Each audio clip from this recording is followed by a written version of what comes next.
Hello, my name is Joshua Snyder, and I would like to take some time today to explain to you how to brew a batch of beer. Home brewing is actually a very basic process, and a lot of people think it's more complicated than it is. And hopefully you'll find out something you enjoy and maybe try some of this on your own. What you really need to get started isn't very much. The startup cost is probably about $100, and it's going to be about $15 to $30 to brew a batch of beer, which is going to yield you approximately 2 cases, depending on what you use, what type of products you're interested in. What you're going to need mainly as far as product is just going to be some malt extract, some hops, some specialty grains, some yeast. It's best if you start trying to collect some bottles, you need to use some that are the imported type of bottles, some not a twist on, but one that you're actually going to cap yourself so you don't let any additional air into the bottle. But we'll get into that a little bit later. So the first thing you're going to do is you're going to need to get yourself a pot, either stainless steel or ceramic. You want to try to keep to one of those two because you want to keep things less porous, little porous as necessary. A lot of pathogens like to be able to get into any types of small cracks and crevices, and this is a slow brewing process. So anything that you leave in there is going to affect your flavor, and you're going to want to be able, if you do brew something you like, you're going to want to be able to replicate that flavor as closely as possible, and that's something that's going to lower your chances of being able to understand exactly how you produce what it is you produce.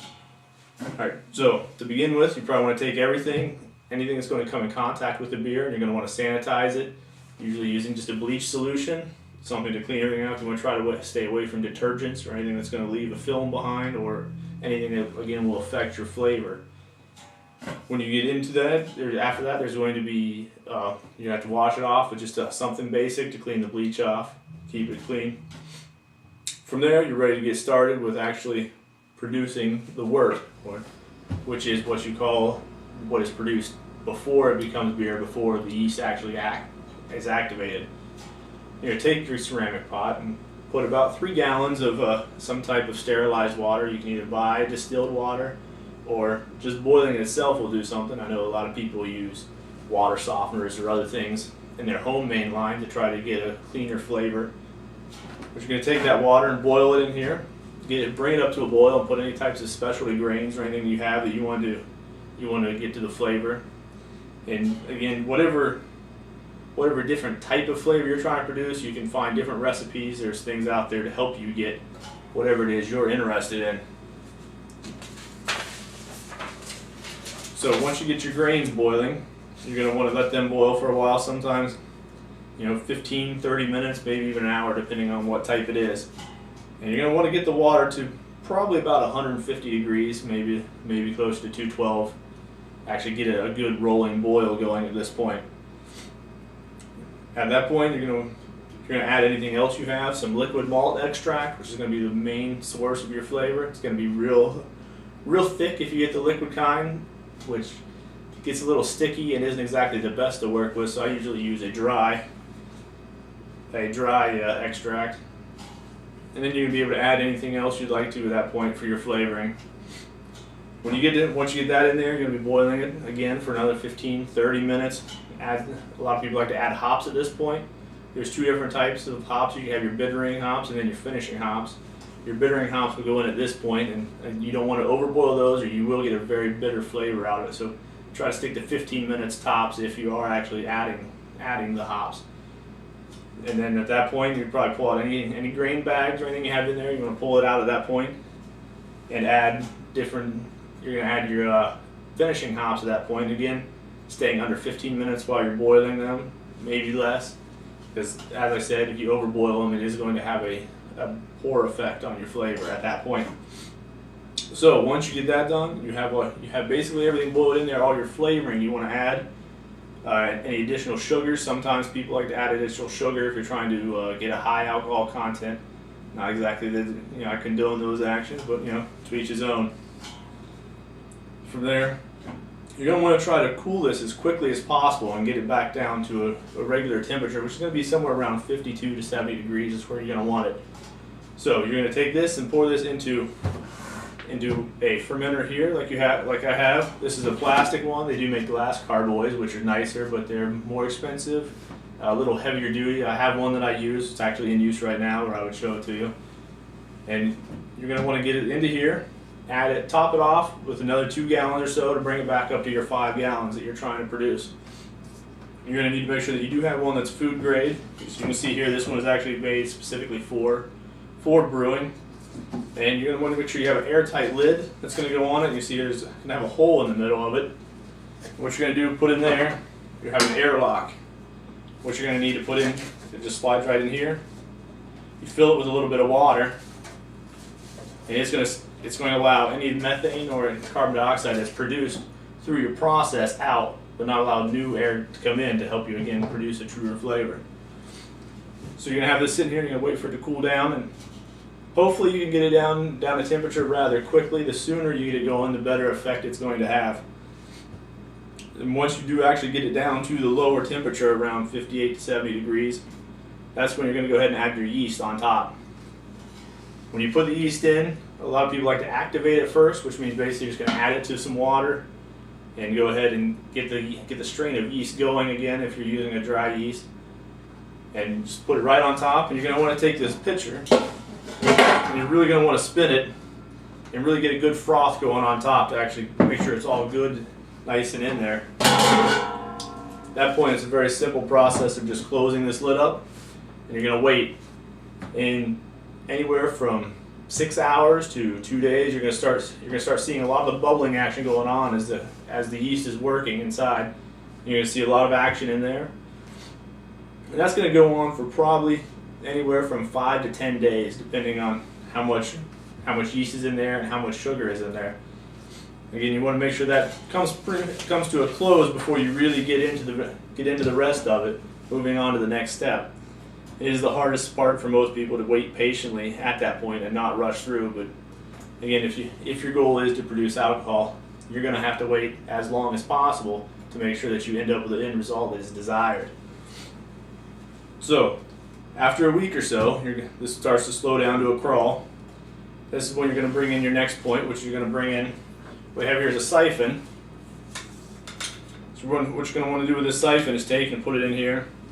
You have a rubber hose that you connect to it. You're going to transfer this over to another carboy or another fermenter. At this point, because you're going to have a whole lot of sediment down in the bottom left over that you want to get out of there quickly. Well, as quickly as you can at this point. A lot of people like to transfer it over into their secondary carboy or secondary fermenter and let it sit there for another 2 or 3 days. You're going to try to go ahead and let it clear again before they put it back into their bottling one. So once you get to that point, you're ready to bottle your beer. First thing you're going to do is make sure you have one that has a nice spigot like this. You just put it on there, and you're going to go ahead from that point and fill your bottles. Again, making sure that your best thing you want to do is make sure that you get bottles that are not twist offs, that you actually have a good cap, so you get a tight air seal around the top of it, because anything that gets into your beer is going to affect it. A darker bottle is also more preferable to a lighter bottle because light destroys beer, and it's going to ruin your flavor and make it not last quite as long. From that point, once you get it into your bottles, it's a matter of really just a waiting game from that point for you. It's going to take approximately 7 days before you're going to have a carbonation level to where it's going to be a decent beer to drink. Some people wait a little bit longer, but at that point you're really pretty well ready to go, and it's going to be, whatever it's going to be at that point. Make sure you refrigerate it, open it up, and enjoy it. If you do end up with a lot of the sediment in the bottom of your bottles, which happens sometimes, there's nothing bad. It's just you like to probably try to avoid when you're pouring out. You can drink it. It's not horrible, but I wouldn't recommend it. It's not my favorite thing to do. All right. At this point, a few things that you try to remember is making sure you get a good bottle brush to clean your bottles out and get them nice and clean. Make sure you're doing that before you put anything into them. Again, with just some bleach water and washing them clean, getting anything off of them. It is possible just to put these things into the dishwasher and run it on a cycle with nothing else, with no detergent in there or anything of that nature. From that point, you'll be able to do, the heat will sanitize most anything, and it should be all right at that point. A lot of people like to get a large cooler, fill it with bleach water, and use that to wash things off with. And the secondary fermenter, another good thing I highly recommend. Glass if possible. You're gonna, like I said, you're gonna find a better finished product when you come off of it, but it is a little bit more expensive as a startup cost. Keeping the fermenter in the right temperature range, you'll find it's really easy to find a thermometer as I have here, which is going to show you what the temperature is of the liquid inside at any point in time. Make sure you're staying in the right range and staying away from light as much as possible. And usually if you find a nice dark corner in a basement, it's going to keep you in just the right temperature and the right light to do whatever it needs to for as long as it needs to. Some people use ice packs or things of that nature to try to cool it quicker, and just things to help you out a little bit, but aren't really necessary. But it can make your process run a little quicker and a little smoother. Another big thing is when you're boiling your wort, you're gonna have to watch out because it's going to come to a rapid boil and it's going to boil over quickly. So you have to make sure you're there ready to break the boil or stir very rapidly to stop it from really foaming up on you, because it's very quick. It'll happen very quickly and you're going to spill over. And it's not the easiest thing to clean up in the world. And if you're using the same stove that you use to cook your food on, your wife's not going to be very happy with you. Trust me on that one. Another thing is making sure your bucket is big enough to hold everything. And understand that you're going to end up with about 2 cases of beer. So it's not like you're going to be doing a whole lot at a time, but there are other options as well as putting into bottles. There are larger things. Some people like to put it directly into kegs, and I know a few people who do it that way, and it's nicer, but it's more work than I really like to put into it. There are also different options for getting started out there. There's plenty of websites out there to help you to get started, or any questions you have, even all the way up to the most skilled person who's still doing research on a daily basis. There are books out there to show you all the recipes. I have a clone beer book, which will give you the recipe of any beer that you can think of. It has the recipe, so I can go find the products and try to replicate whatever flavor it is that I enjoy or anyone else. There's actually here in Athens, there's a do-it-yourself shop, which what they specialize is home brewing, making beer, making wine. There's other things you can make, fruit beer, different things. Everything doesn't have to be alcoholic in nature that you make, but you can make just about anything that you find carbonated at a rather reasonable amount of time put into it. You're only looking at maybe 2 hours of actual work time to end up with this. Most of the time you just spend sitting around waiting for it. Also, there's other types of magazines you have. I have here a subscription to a brewing magazine, which again gives different details, different tips, just little things to help you out along the way, anything in that nature. Also, there's several groups that I know here in Athens. There's more of a home brewing community where people like to get together, talk about it, share their beers. They like to have little parties where everybody brings a case of something they've made, and you just go around and try each other's and talk about it. And hopefully, you can find different recipes or learn different tricks that you wouldn't learn on your own. Not necessarily that you have to find somebody more experienced. Everybody tries things a little bit differently every time. I always try to make something that people look at first when I tell them the recipe and say, "Whoa, how did you even think of that?" My beer I have growing currently is actually a bacon-based beer, which a lot of people are very confused about. But we'll see how it works. Maybe it'll be the best thing ever, maybe it won't. But that's the beauty of it, is you never know until you find out. Other than that pretty much runs you through about the whole process. As you can see, it's pretty simple. I think a lot of people would enjoy it if they tried it. And I think a lot of people just don't understand how simple the process is. But it could also be as complicated as you want, trying to make sure that you get something specific. The more you work at it, the more you learn, and the more things there are to it.